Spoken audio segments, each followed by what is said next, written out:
it. That's what I'm talking about. Wait! Okay, now, from the beginning. Welcome to BS, Beyond Stereotypes, a podcast about lawyers using their authentic voices to change the world.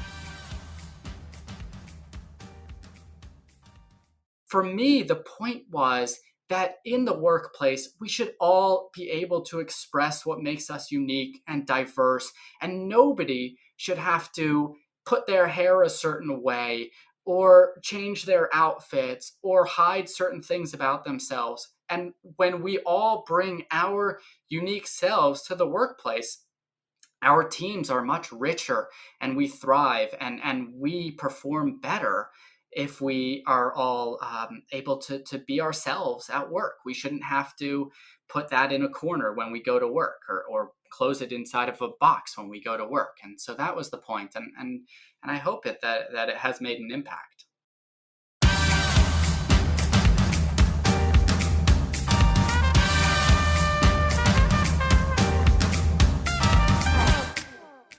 Welcome to BS, Beyond Stereotypes. I'm your host, Merle Vaughn. Here to BS with me today is Ellie Albrecht, whose story I find fascinating and who will no doubt inspire all of you to embrace your authenticity. Hi, Ellie. How are you doing? Hi, Merle. I am doing fantastic. Thank you for having me on, and thank you for all the work you do on diversity and helping people be their better selves in this crazy legal industry. And I particularly enjoy your podcast and your prior episodes. Well, good. I'm glad. And I'm so excited. I'm really excited to have you here. I love it when I just kind of cold reach out to people because I think they're interesting. And that's what I did with you. Before we get started, I'm going to just give people a little bit of background and you can fill in if you want, or you can say, that's enough. Stop, that's enough. But just wanted to let people know that Ellie is in DC, that you are a practicing attorney in the corporate group at Gibson Dunn. You specialize in mergers and acquisitions, and apparently love it. I did that for a while and didn't, but I get it. You went to Georgetown, received your JD at Georgetown. And obviously you went to undergrad, but it was also very interesting that you served in the Israeli army service for 3 years. Did I miss anything? No, I think you hit everything. I just important parts of me I would add are that I am married to an absolutely amazing woman, Shai Albrecht, who has given me 3 amazing children, 1 boy and 2 girls. And we've recently grown our family with a little flock of hens, which lay eggs for us. And we have 1 rooster, which wakes us up in the morning. I love it. So that's our life. That I love it. And also, you live in the foothills of the Shenandoah Mountains. Yeah, we live out in Western Maryland, which is we're in the Shenandoah Mountain Range, the Catoctin Mountains out near Camp David. We moved out here, so about an hour from DC, an hour from my office. We moved out here almost 2 years ago, just seeking peace and quiet, and that's what we got. So we have a bunch of acres, and we see the stars at night. And when I go out of my house, it's perfectly quiet unless my kids are yelling. It's a lovely place to live. That is amazing. Now, did you do that as a result of the pandemic, or had you already planned on doing it? It's a really good question. We started we were in Baltimore, and so we started looking for something along these lines in the Baltimore area. We're Jewish, so we're part of or Orthodox Jewish, so we're part of the Jewish community, and we were living there in Baltimore. And so we were looking for a long, long time for a house that fit our needs within the kind of city suburbs confines, and there was nothing. And then COVID hit, and we started to realize that our social life and interacting with other people face to face was not quite as important as we had Mm, always thought. And so mhm. we thought to ourselves, you know what, we could move out into the middle of nowhere and still live a fulfilling life, and live an even more fulfilling life. And so that's what we did. So that was right at the beginning of COVID. Okay, and yeah, and I'm glad you mentioned yeah, we both didn't mention your Jewish faith, and that has a lot to do with how I found you and why I wanted to talk to you. And I'm just wondering, during during the pandemic, not being able to be as with your community, how has that been? Yeah, Merle, that's a very good question and a very perceptive question, because you probably know that Orthodox Jews live in relatively tight knit communities. And that's a mystery to most people why they do that. But in reality, it revolves around Shabbat observance. We don't drive cars on the Sabbath on Saturday, which is, and which is the day of rest. And so we do generally attend synagogue, which by implication means that we need to walk to synagogue. Right. So as a result, all observant Jews all need to live within, say, a mile, unless they're extra athletic and they can walk even further. There's also some conceptions of a boundary line that you can walk and go on the Sabbath. So those kind of factors combined makes it so that Orthodox Jews live in very close proximity to each other, and that's the way I have always lived. That's the way my wife was raised, living in these predominantly Orthodox communities. And so it was a full paradigm shift to move outside of one of these communities, and we now are the only Orthodox Jews in I don't know, the whole little town, maybe the county, where we may be the only family in this county, and the only Orthodox, and that's been a challenge in some ways, because we have had to kind of chart our own path. But in other ways, it's given us the opportunity to engage directly with our kids, to teach them Mm. Judaism, to teach them the values that we want to impart to them. I love that. I love it. And yeah, I because I live in Los Angeles, I'm in uh I'm probably a little more cognizant of Orthodox Judaism in terms of communities and where they are, and the Sabbath and all that, than some people maybe, maybe not. Um, so okay, I always ask people about their upbringing and their family, and what their parents, if you're willing to talk about it, how your family and your upbringing has really formed you to be who you are and what you're doing now. Do you feel comfortable talking about that? Yeah, sure.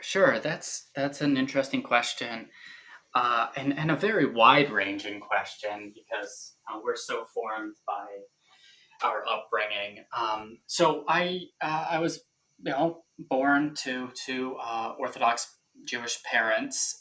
They were both school teachers at one time. My mom ended up being a stay-at-home mom at one point. My dad was a kindergarten teacher for, I don't know, like 100 years, until he just retired very recently. Um, and raised with two brothers. I'm the middle child, I was educated by my older brother, as only an older brother can do. And so we grew up in LA, and then when I was 8, we moved to Wisconsin. Mm, My parents were not seeking a rural life. We moved to Milwaukee, very inner city Milwaukee, Wisconsin, and they were just seeking like a lower cost of living, less pressure than LA. And And then I was in Milwaukee until I turned 16, and I went to a high school that was I would categorize it as a fairly rough public high school. I was spending more time outside of the classroom than I was in, and and at that point, it was my freshman year of high school was 9/11, and that impacted me deeply, and then I started to think, as a lot of people my age who went through that experience started to think about the military as a viable option and as a way to contribute. And then as I started to move my way through high school, I started to connect with my grandmother and her story. And my grandmother was from a very prominent German Jewish family in a little town called Stuttgart, which is in Germany near the French border. Yeah, and they owned factories, and they were manufacturers, and very, very well off. My grandmother didn't dress herself until she turned 13 and had to flee Germany. She had to learn how to dress herself. So, Wow. So I started to reconnect with her story, and she fled Germany as a teenager, and her whole family perished there, other than her. And they were shipped off to concentration camps across the border in France, and never seen again. And so I connected with her story, and then became very connected to the state of Israel and the contributions that the state of Israel makes to Jews living all around the world. And in my mind, the only bulwark against something like what happened to my grandmother's family happening again was to have a Jewish state that was able to, protect Jews around the world who are persecuted. And so I very much connected with that ideology and those concepts. And so the desire to join the military and to be a soldier connected with my exploration of Israel and my Jewish identity. And so I decided to go to Israel when I was 16 to join the military. Wow. That's pretty amazing. I mean, so it was your grandmother's story that really kind of made you you got you more interested in the Jewish faith and the culture, or were you already there? It just fermented it for you. That's a very good question. So I was always Jewish and Orthodox and raised to believe in the faith, but my pride in being Jewish and my identity as and engagement in being Jewish as a link in a long chain of Jews really started as a result of my exploration of my grandmother's story in my teen years. So I'm not sure if that makes a lot of sense, but I guess I split the religious identity and the faith-based identity with the Jewish cultural identity, which I came to more as a teenager. Okay, and so then, and this is where I really would tell people that I hope that they'll go to LinkedIn and link in with you and follow you and listen to read your stories and your posts. And that's how I found you. And, this is a great segue for that, because then you come back and you go to, college and law school, and you go to a law firm and you start practicing, M&A law transactions. And at some point during this stay-at-home work from home, you realize that you're not necessarily being your full self at work, right? I don't want to give everything away, but that's how I found you. And you made a post a couple of months ago that now has like 35,000 folks have reacted to it. And can you tell us about that? I think that you are referring to the post about my Sabbath observance. Is that correct, Merle? Yes. And as a matter of Yes. fact, there's 65,000 reactions today. And it was about, your son asking you why you weren't wearing your kippah Yeah. on the Zoom. And it was so poignant. Yeah, I think that for like to really answer that question in more than the 800 words that LinkedIn allows me to write, and uh, Merle, I would write more than 800 words if LinkedIn allowed me to, but for everybody's sake, it keeps me at 800 words. So, but I think that you have to go back to my first experience entering into the non outside of the non-Jewish community, which was my experience when I started attending high school, where I was one of a few Jews in my high school. It was a huge high school, thousands, a few thousand people, I think, and I was one of a handful of Jews and the only Orthodox Jew. And on day one, I started wearing, I wore my kippah, my yarmulke, to school, and and I knew by wearing my kippah that I was different, and I got a lot of comments on it, and not all were positive. I faced a lot of negative anti-Semitism, ignorance, and I remember taking the city bus home one day and a group of people jumped me and started Oh, punching me and kicking me mm, and yelling anti-Jewish statements at me. And and I remember thinking to myself, like, is this worth it to keep my kippah on and to be openly Jewish? And I was pretty ferocious, but the onslaught was difficult to handle as a young teen. And so I found myself taking my kippah and putting it in my pocket when I went mm, out of the home.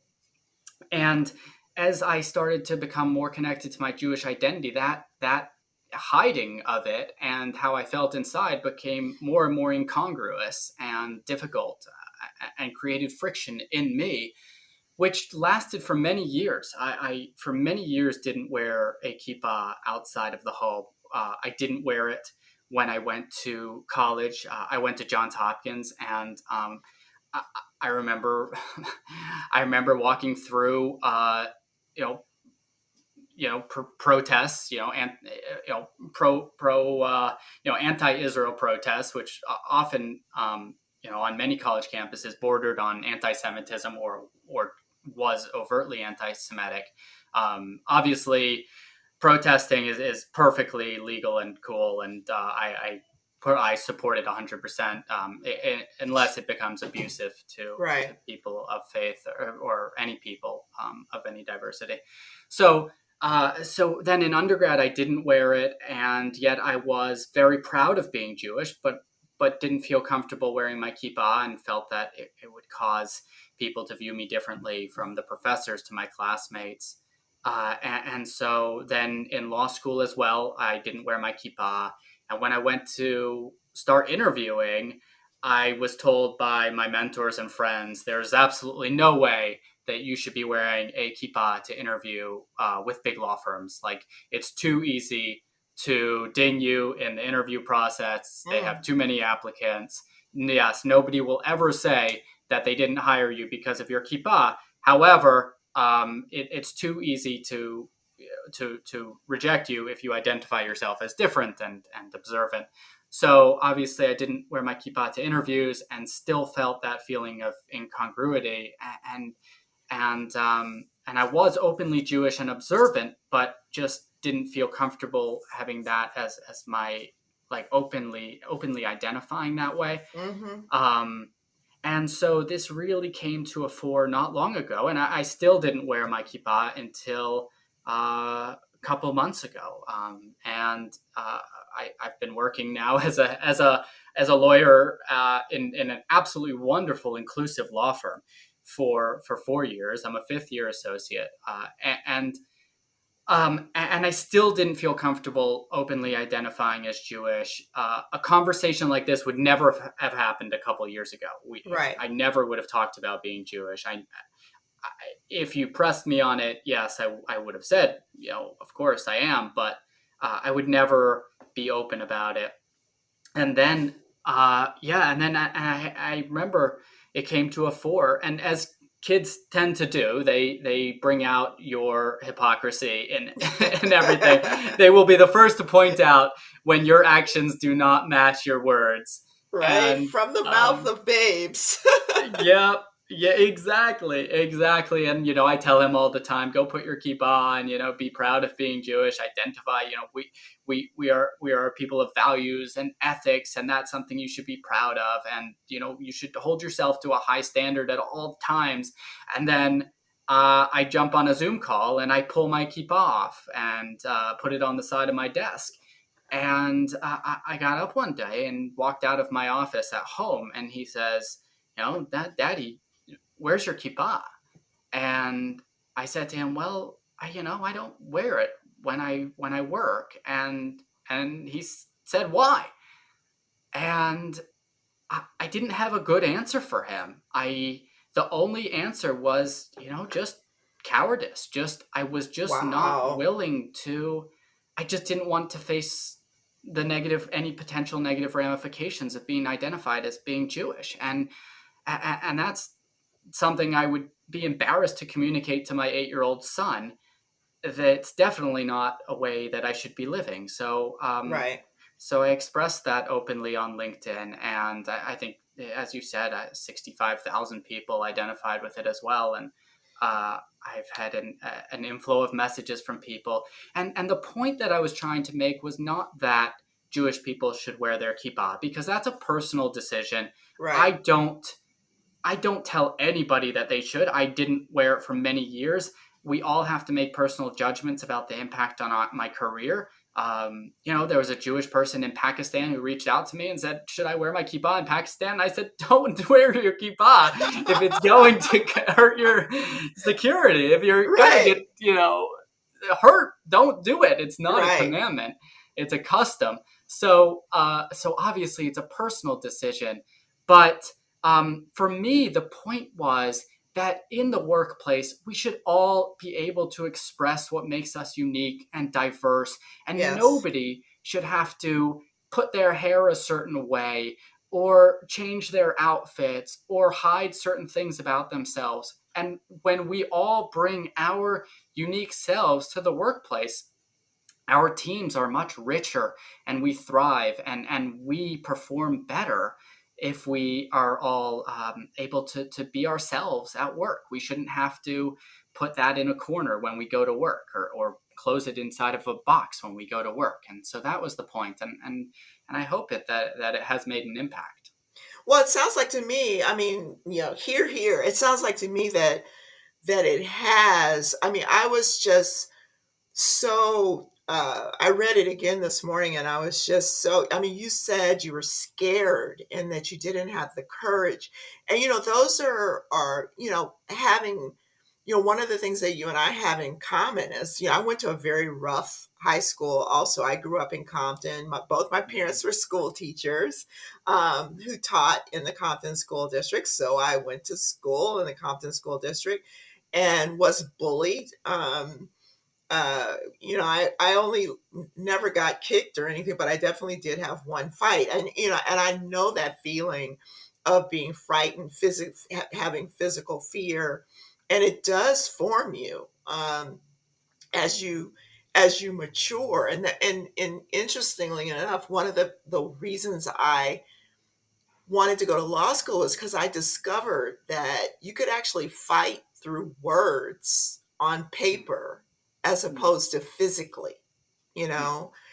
And, I know that I mean, you went to the military and you also teach, some form of martial arts, and you're very committed to wrestling, I know. So you and I definitely went in very different directions in that respect.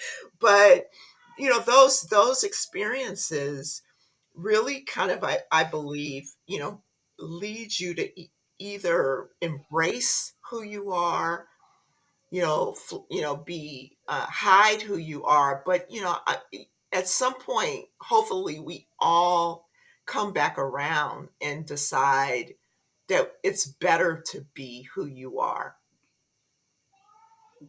Absolutely, Merle. I couldn't not have said it better. And I think we do share that experience of growing up in a rough environment and feeling that sense of insecurity and physical threat. And my children are growing up in a very different environment by Yes. design. I, since I was a young teen, I said to myself I would raise my children in a different environment than Yep. I was raised. And I Me think too. you're clearly committed to the same. Yeah. Yes, yes, Yeah, and I we're definitely impacting said, generations. yeah, I Yeah, definitely said I would never put my daughter in a situation where I felt like she would be in physical fear. There's so many other ways. Things can happen to you just walking across the street. But to knowingly do that, I just couldn't. yeah. I couldn't do it to her. I have these conversations. This is why I love this podcast. I have conversations with people I don't know. For some reason, I'm attracted to them. I feel like almost a familial relationship. And I have these conversations, and it only grows through the conversation. And that's how I'm feeling about you right now, Ellie. And I feel the same way, Merle. I think that we have so many shared experiences and perspectives. It's really, I think, I was talking to my son about the Maslow's hierarchy of needs, and I actually posted about this a few months back, in the context of how every moment with a child is really an educational opportunity, and specifically dads should embrace their role as being professors to their children and imparting knowledge um, and making them into great adults. And it's not just the mom's job, it's not just a school's job, but it's a dad's job. And when I got to the first rung, I don't know if you know Maslow's hierarchy, but it's this psychological theory that it's a pyramid, and Hmm. each level you have to achieve each level of the pyramid before moving up higher.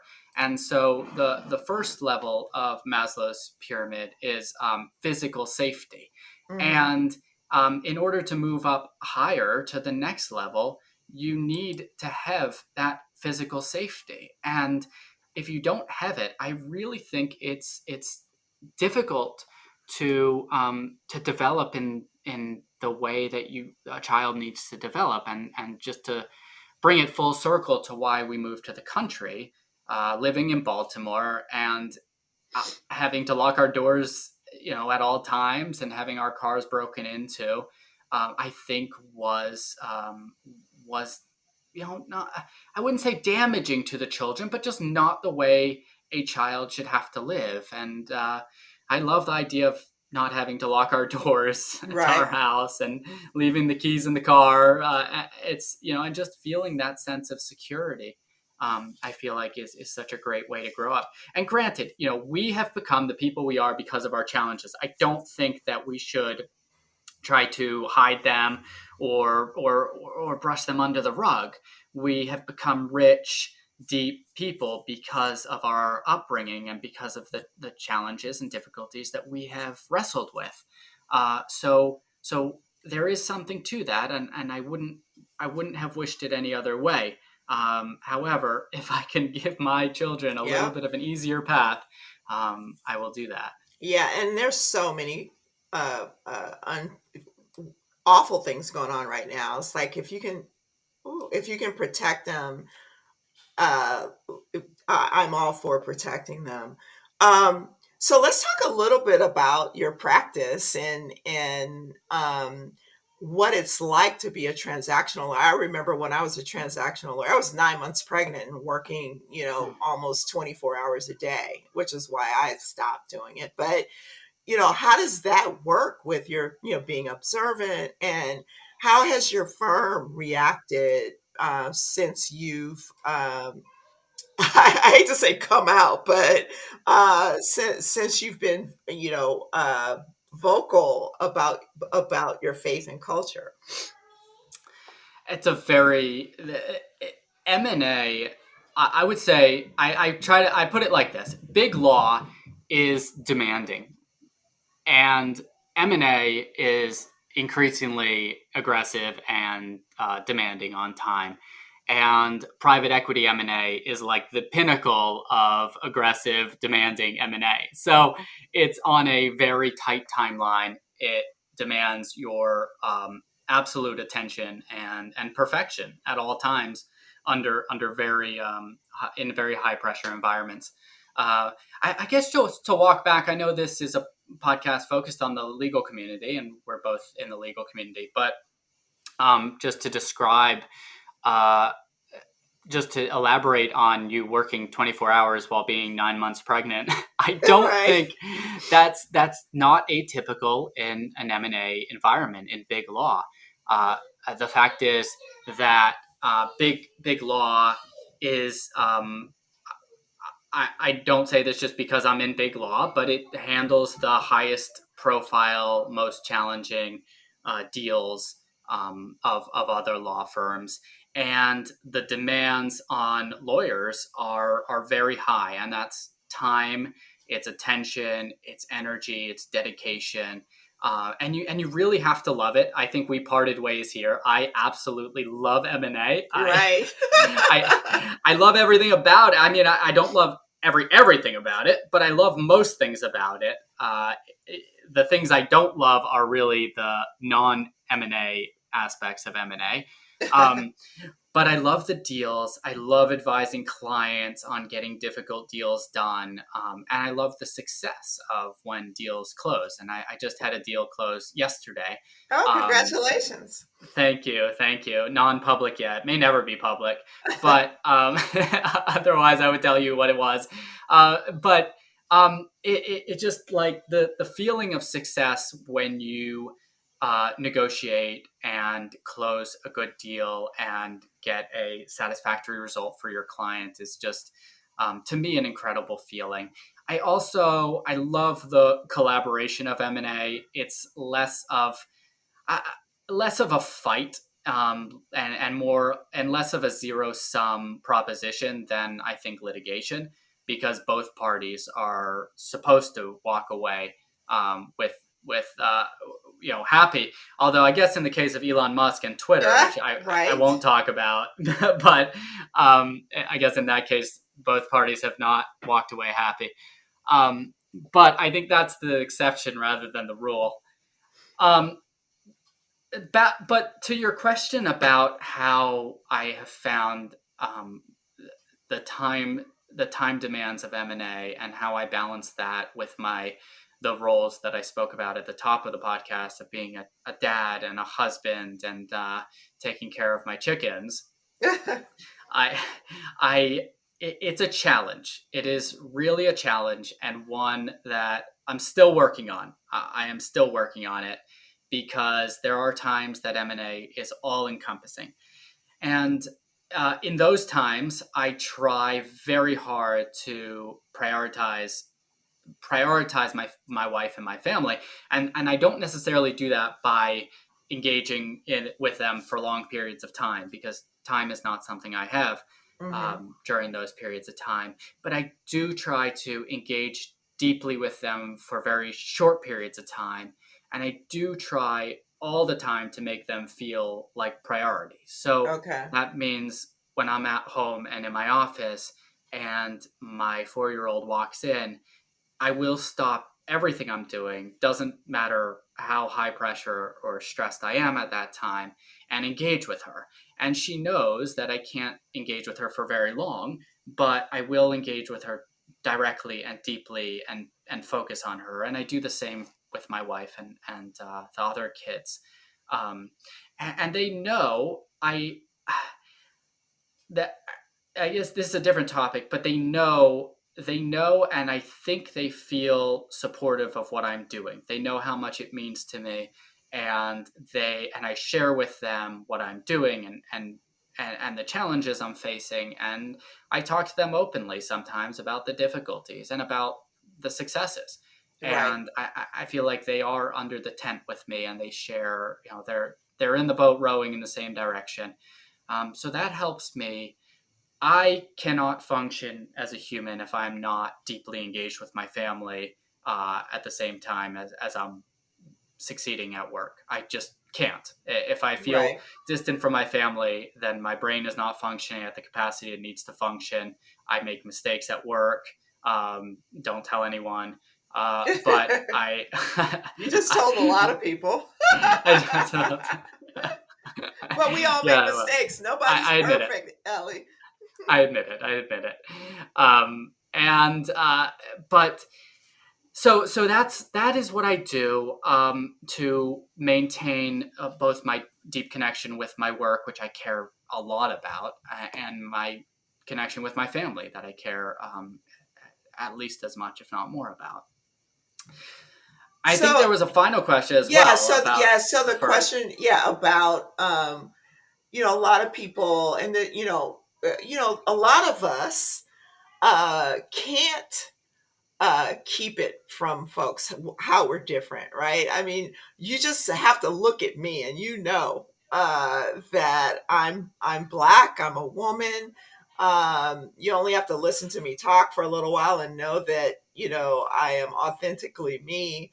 And you either and so I cannot hide that at all.